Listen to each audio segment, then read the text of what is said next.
Sa katatapos lang na Thanksgiving party para sa cast ng Lavender Fields ay sobrang maraming nag-enjoy. Kasama sina Maricel Soriano, Jody Santa Maria, Janine Gutierrez, Jericho Rosales at iba pang cast, pati mga producers, directors and staff. Siguro dahil na din sa nalalapit na pagwawakas ng serye. Tila ibang enjoy naman ang sinamantala ng rumored couple sina Jericho at Janine.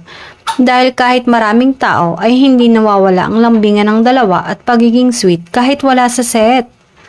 Makikita ang saya at ningning sa mata ni Janine habang pinapanood niyang kumanta si Jericho sa stage kasama si China. Hindi na maitatago pa ng aktres kung gaano siya kasaya sa tuwing kasama ang aktor. Kaya naman, marami ang nagtatanong kung sila na nga ba? Samantala, tuwang-tuwa naman ang fans ni Janine Gutierrez dahil nominado ang kanilang idolo sa kategoryang Movie Actress of the Year para sa romance drama movie noong 2022 na pinamagatang Bakit Di Mo Sabihin kasama ang aktor na si JC De Vera. Hindi rin naman magpapahuli si Janine pagdating sa aktingan at talagang may ibubuga naman ng aktres, mapabida man o kontrabida.